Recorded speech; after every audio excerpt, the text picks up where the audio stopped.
Hey y'all, what's good, beautiful people? It's your girl Tay, and I am here yet again with another update video. So definitely make sure you guys smash that like button, comment down below, subscribe, plus push your post notification bell button so that way anytime I upload a video, you will be notified. So we're just gonna jump right in because there's just so much. When I tell you guys, there was nothing but notifications. I do want to say thank you to you guys for actually reaching out to me yesterday in the comment section and letting me know that the bill that they needed to pass in order to keep the government from shutting down had actually been passed. And we're going to get into that a little bit later. But the first thing that I wanted to talk about right now is, hold on, you guys, I just had it up on the screen. Nope, that's not it. Where is it? Okay, here it is. Okay, so the USDA, our good and faithful United States Department of Agriculture, sends schools about 1.5 billion to relieve student lunch crunch. Okay, this is what's going on right now. And by the way, have you guys noticed? I have been asking people in various parts of California, mainly the Los Angeles County, but I have been asking like friends and family members out here, have they noticed that there has been like bare shelves when you go to the grocery store? I believe I brought this up to you guys, but I'm noticing more and more I don't know if it's a food shortage. I don't want to say that and then that's not what it is. But the reality is that something is definitely going on because I'm definitely noticing like literal bare shelves when you go to the store. Okay, but let me know if you guys are seeing the same thing where you are. The U.S. Department of Agriculture is sending 1.5 billion to schools struggling to serve students healthy lunches as supply chain disruptions lead to continued food shortages, delivery delays, and higher costs. Okay, so obviously something is going on that they're not really talking about as much, obviously because they don't want to create panic. And I do understand it. I'm not exactly sure if they are talking about this at all, other than saying things like this. But school districts across the country are facing extraordinary challenges in feeding students, many of whom are returning to the classroom this fall after nearly 18 months of virtual and hybrid learning. I'm not going to get in so much of what they're talking about, their own personal opinions, but about 97% of school meal program directors the group surveyed said that they were concerned about continued supply chain disruptions. Some schools have been forced to make last minute menu changes, often paying a higher price as a result after finding out the distributor has run out of what they ordered. Okay, so don't be surprised, you guys, if your kids come home talked about the menu may have changed at school. The new federal funding for schools is a part of the larger $3 billion investment that the Department of Agriculture is making that will mostly help farmers and ranchers address the challenges posed by recent drought and animal disease and market disruptions. The agency will send again the same 1.5 billion allocated for school meal programs to states. States are allowed to use the 500 million to buy food. So I'm assuming that's about how much it's going to be per state. 500 million to buy food directly for these programs, only for the school lunch programs and stuff.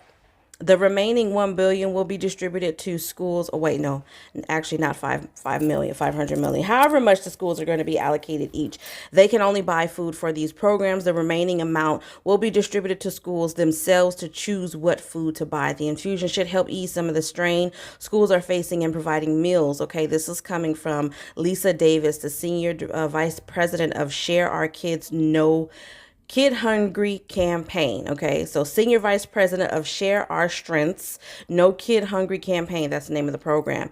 These extra funds will definitely help alleviate that budgetary pain point and hopefully give many districts more options to find alternative sources of food for kids. Okay, so the rest of it just kind of goes into a little bit more about what they think it's going to affect positively in the coming months, in the coming days, or whatnot. But I think you guys pretty much get the gist of it. So I'm not going crazy because obviously there is something going on. And this is multiple stores that I have gone to. Now, it's not extreme enough, but it is enough where it's noticeable to be like, okay, why are you completely empty? To be perfectly honest, the first time I saw it, it was at a Walmart. And it was a Walmart. You know how they have the Walmart supercenters, which are basically the Walmart has like a grocery store, but you can still go in there. You can buy clothes, furniture, pretty much everything else that you go to Walmart for. You know what I mean? Your medications, your pills, your supplements, supplements, whatever. It was one of those types of Walmarts. And that Walmart, to be perfectly honest, is pretty much out of stock all the time. And I think it's because even though it does have a grocery store part in there, it's not a grocery store. So I'm not sure if that's affecting their warehouse or their inventory that they keep at the actual facility. I don't know. But I noticed them being like completely bare shelves where there was nothing on there. Okay. Now, a lot of the stuff wasn't even necessities. Like, I'm not talking about toilet tissue, paper towel, the things of that nature that you would think to go first. I'm talking about like a whole area of freaking potato chips is gone. You know what I mean? And then some other areas. But I have noticed this in other stores too. Okay, so let me know, like I said, in the comment section below if you guys are experiencing that. So some more news is going on with the Dollar Tree. If you don't know what the Dollar Tree is, I don't know if you guys have this everywhere across the states, but we have a store called the Dollar Tree. It says the Dollar Tree said Tuesday that it's adding some higher price items to their store. Price points are going to start at $125 and $150 for other items. Now, they're still going to have things that are $1, of course, but they're just adding some higher price point items. Okay, not too much. $125 and $150, not bad. It says until then, it was the last big dollar store chain to stick to a $1 price cap. The news signals the death of the traditional dollar store concept in the U.S. Okay, Dollar Tree, the last big dollar store chains to sell items for $1 or less. Okay, it's pretty much all that's going on here. It doesn't necessarily say what those items are going to be. Again, I don't necessarily think that that's a bad thing. $1.25 to $1.50 is still not that bad, and pretty much all of the other 99-cent stores, like they said, have already added higher price items. Like we have the actual 99-cent store out here, and they've been adding things that are like $1.99, $2.99, $3.99, $4.99. You know what I mean? And it goes higher from there. So I'm not surprised, but just letting you guys know, just in case you were not aware. Another thing that I did mention to you guys a while back is that as of today, October the 1st, which by the way, you guys, happy Vlogtober Day 1. But as of today, happy Friday at the same time. As of today, October the 1st, some of those delays that I spoke to you guys about in a previous video with the United States Postal Service is going to begin today. Now, generally, and this was in the article, generally mail within the United States takes anywhere from 2 to 3 days, maybe 4 days if it's a holiday. They're saying that now permanently is going to be somewhere around 5 to 7 days. And like I said, this is going to be permanent. So do not be surprised if you start to notice that mail items are taking longer for you to receive them, as well as for other people to receive them if you are sending out packages or even regular letters. Okay. I just wanted to remind you guys that that is starting as of today. Now, let me get into the other stuff. Hold on one second. Okay, so let's talk about what's going on with this government shutdown that they just avoided. So it says Biden signs bill to avert government shutdown, approves bill to fund government through December the 3rd. Congress and President Joe Biden averted a government shutdown just hours before a midnight deadline Thursday with a bill that funds the government again through December the 3rd. The House voted 254 to 175 to approve the bill that raced through both chambers in a few hours. House Speaker Nancy Pelosi, which is representative of California, said the legislation would keep government services functioning, prevents furloughs for hundreds of thousands of workers, and protect the economy. A shutdown is not anything anyone wants, Pelosi says. The Senate had voted earlier 65 to 35 to approve the measure. At this time, at any time, it is a very, very bad thing to let the government shut down. This is coming from Senate Majority Leader Chuck Schumer, who is the representative of New York. The vote capped days of drama in Washington, where a lack of action had federal offices preparing contingency and furlough plans for if the government shut down. A deal to keep the government running materialized Wednesday evening after Democrats gave up on an effort to include a provision to raise the nation's limit on borrowing. So it looks like basically they had to compromise and they had to leave off something in order for them to keep the government. I'm glad that they did it, because the fact that they were getting ready to furlough so many employees, and like I said, we don't know what that was going to actually affect. If that was going to affect the child tax credit advance payments, if that was going to affect what's going on with the IRS. We already know that they are behind severely with still trying to get tax refunds for the previous year dispersed. It says avoiding a shutdown cleared one of our one of four contentious financial hurdles facing Congress in the next few weeks. The House was set to vote Thursday on an infrastructure bill, the timing of which has divided Democrats. Some Democrats argue the infrastructure bill should move in tandem with the $3.5 trillion package of Biden's social welfare priorities, which is still under negotiation. It is a glimmer of hope as we go through many, many other activities, Schumer said of the funding vote. I think this is a bunch of BS, to be perfectly honest. That's just my personal opinion. We already know that there are toddlers up there and they're fighting to get their way. Again, I don't feel like it has anything to do necessarily with the American people, although they want us to believe that. But the fact that they are constantly, and sometimes I kind of feel like this is done purposely. You know what I mean? They get everybody hyped up and get everybody anxious and waiting and wondering if the government is going to shut down. And now everybody's in a panic. Oh my God, is the government going to shut down? What is that going to affect? Oh my God. Oh my God. And then at the last minute they pull through. Sometimes I feel like it's just a hoax. It could just be me. It could just be me, but I feel like a lot of the times they're just putting on to create the appearance that the situation in some instances is a lot more severe than it actually is, because the reality is they are a bunch of grown adults. They should be able to come together and prioritize what's most important for the nation right now. And I feel like with as much experience as they each should have being in a political seat, they're not utilizing their basic human compassion. I mean, it's hard to explain what I'm trying to say, but I just don't feel like they are utilizing the experience and their I don't even know if you could say them being wise. It just, they're not focusing on the things that are most important right now. They're focusing on what they each want, specifically and individually. Okay, they're not focusing on the nation as a whole, if that makes any sense. That's the best way that I could put it.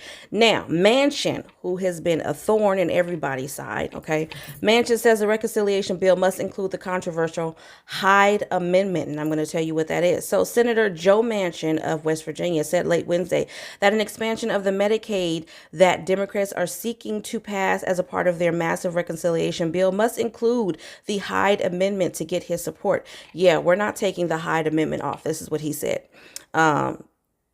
It has to be. It has to be. That's dead on arrival if that's gone. Manchin, who has described himself as a pro-life and proud of it, added. Okay, so this is what he said. He said it has to be on there or this is basically dead on arrival. Under the Hyde Amendment, Medicaid and other federal programs are prohibited from covering voluntary termination of pregnancy expenses. Okay, we already know what that is. I can't say the word and I don't want to take the chance and get in trouble. The government spending bills have included the stipulation since 1976. Some Democrats are pushing to include a Medicaid-like program in the reconciliation package in which the federal government would step in and provide coverage in the 12 GOP-led states that have so far declined to expand Medicaid under the Affordable Care Act. The Democrats' proposal does not include language reflecting the Hyde Amendment. Democrats are trying to move a massive spending package that could include the Medicaid language through a process known as budget reconciliation, which prevents it from being filibustered. This means they could move the package through the Senate with no GOP votes, but they cannot afford a single Democratic defection. Okay, so everybody has to be on board or they're not going anywhere with this bill. Okay, again, we've already spoke on this. I'm not going to continue to harp on it forever. You guys already know how I feel. I did see that a lot of you guys were really, really sensitive about the situation, left some comments down below. And to me, again, you guys are missing the big point. My point in this was saying it's our choice. It's our body at the end of the day. Yes, I do understand that it is a baby. It is a human being. But at the end of the day, the person who's carrying the child is the one that has to go through all of that. There's a lot of women that don't make it off of the delivery table when having a child and are perfectly healthy. You never know. You know what I'm saying? You never know. At the end of the day, you never know. And on top of that, again, and I stand by it, while you women are boasting up what these men are saying, again, I'm more about women's rights. And the bigger picture is no man has a right to tell a woman what she should and should not do with her body. A man, he's never had a menstruation cycle. He doesn't know what it feels like. He doesn't know what it feels like to actually have a baby. But yet and still, you're going to tell me that I have no choice. I have to have this child. Again, if that is the case, then here's and it's not even a solution. But here's a suggestion. If that is the case, if you're going to make the woman or child, because let's not forget that they also put in the text, it doesn't matter if this child is conceived through rape or incest, but and obviously it doesn't matter the age. And that's another point that I was thinking of in my head. I'm a mom and I have children. God forbid anything happens to my babies. But let's just say that my 10-year-old, who actually just started her menstruation cycle, actually falls prey to and becomes a rape victim and then ends up being pregnant. Do you really think that I want to force my 10-year-old to have a child? Do you really think that that is okay? She's probably most likely traumatized based off of the experience alone. And now I'm going to force her to go through an extremely strenuous process of carrying and delivering a baby.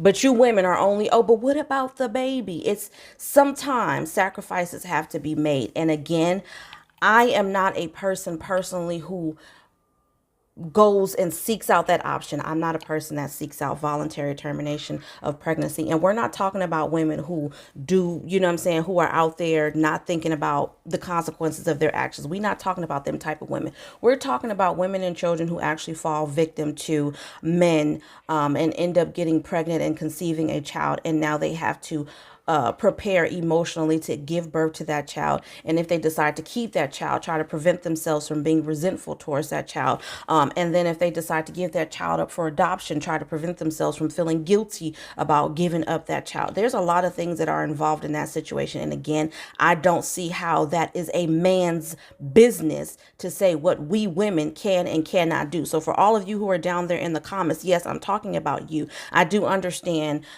very well the larger scope of the situation, but I am talking about specific situations that you guys didn't even bother to think about. You guys are so wrapped up in this man-led society, by the way. Okay, what about rights for women? That's what I'm talking about, period. It's our body. You're a dude. And then again, back to my suggestion, are they going to hold these men accountable for taking care of these babies? We're not talking about child support. There should be more involved than just child support, because child support doesn't really do anything. They can decide that they don't want to work and not pay. And then so now the woman has been sexually violated, and now she has to have a baby. And then the person who got her pregnant probably didn't go to jail for the crime that was committed, and therefore is not held accountable for his part in this, right? Just saying. Moving on though. I did find some information for Texas regarding emergency SNAP for October. I'm not exactly sure if this is on the USDA, but before I go to the USDA for that, it says that the emergency October allotments, this is for Texas. Let me just make sure. SNAP provides food assistance to approximately 1.6 million. Okay, yeah. So this is for Texas. Through the extension, recipients of SNAP benefits will receive a minimum of $95 in emergency allotments that should appear in recipients' accounts by October 31st. It does not give me any other date than that. Again, I have not checked the USDA website to see if there's anything on there that differs. This is what is in this article, and I will be putting that on the screen so you guys can see that for yourself, so you can stop jumping down my neck like as if I'm trying to keep the benefits away from you, okay? So let's go to emergency SNAP maximum benefits right now for the month of October. I am going to flip the camera around so that you guys can go through it with me. All right. All right. So here we are on the site. Let me put myself up here. Hopefully you guys can see me, but here we are. Here are the names of the states. Let me expand that so you guys can see it. That has been approved. I counted 23 states. And no, I don't see Texas on here. Okay, so Texas is not on here. I'm pretty sure the dates on here are going to differ than what was in that article. But in that article, it says by October the 31st. So let's just go down the line. For Alabama, we have October the 29th available, October the 30th. For California, which is one of the newly added states, let's check on California. Okay, so for California, if you guys can see right here, 2 different dates depending on what type of case that you have. If you are a CalWIN participant, then it's going to be November the 11th. If you are a CalSAWS participant, then it's going to be November the 13th. So I am just going to put either November the 11th or the 13th, okay? And this is for California.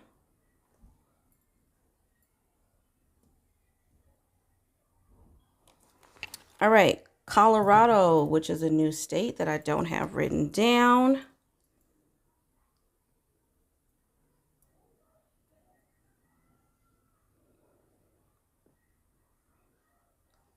Okay, October the 5th to October the 10th.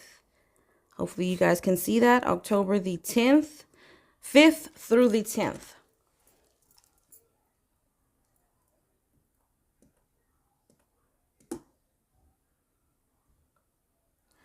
All right, Hawaii, November the 15th. Illinois, which is a new state that has been added.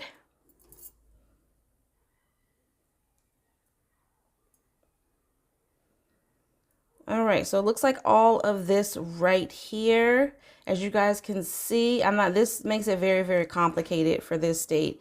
This is the regular availability date. This is the available date for the emergency allotments. It says it right here, okay? So basically it's gonna be October the 20th through the 28th. And this is for, what is this for? Let me see here. This is for Illinois. Okay, October the 20th, through the 28th.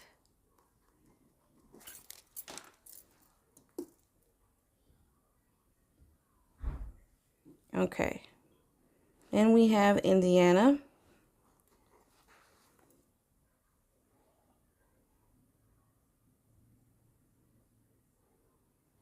As usual, Indiana is the 5th through the 23rd,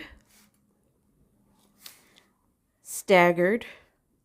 Okay, so for Indiana, October the 5th through the 23rd, odd days only. Iowa, we have October the 1st through the 10th. Kentucky, we have October the 2nd through the 19th with regular issuance.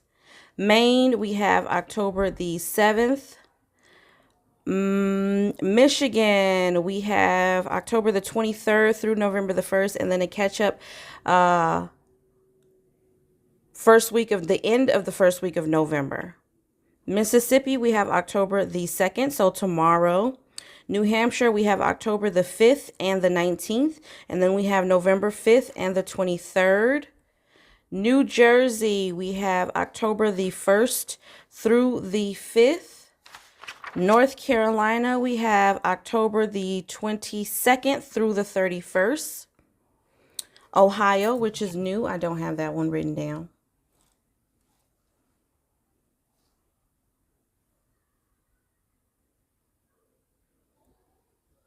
Ohio is, where's Ohio?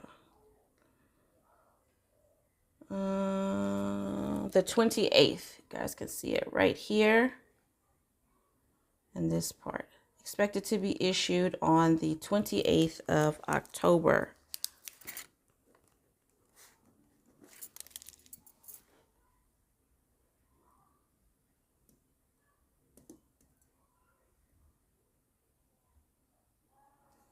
Okay, Oregon, October the 11th, October the 28th, and then November the 1st. Rhode Island, October the 3rd. South Carolina, October the 1st through the 19th, and then all month long for new applications. Tennessee, October the 1st through the 20th with regular issuance. Vermont, which is new. October extension. November the 12th. So Vermont, November the 12th. Washington, regular issuance schedule. Wisconsin, October the 16th, and then a final run December the 11th. And then Wyoming, as always, October the 2nd through the 5th. based off of the first initial of your last name. And then new apps will be provided these benefits the day after their case has been approved. All right, you guys. So as always, I hope this information was in some way helpful or useful. I know a couple of you guys who like to troll through and tell people what to do are most likely going to be mad about my opinion. But you know what? Opinions are like, you know what? Everybody has got one, and I'm entitled to mine just as much as everybody else is entitled to theirs. On that note, as always, I hope that you guys are having a pleasant first day of October. I hope that you guys have an even more wonderful weekend. Do me a favor though, if you actually like what I'm doing, don't forget to smash that like button. It really helps YouTube know that you like what I'm doing and you want me to stick around. Also, don't forget to check out my merch shop, which will be below, just below this video. I don't know why I be getting tongue tied, you guys. I think because my mind is going a million miles per minute right now, just thinking about all the things that is going on in this world today. But yeah, let me know what's going on where you guys are. How's the weather? Is it cold? I did do another weather check. It's supposed to be 90 something degrees today, but then it's supposed to be the complete opposite tomorrow. It's supposed to be like 60 something degrees. It's a lot going on, you guys. But on that note, you guys, as always, I'm going to say, remember to live, love, and elevate.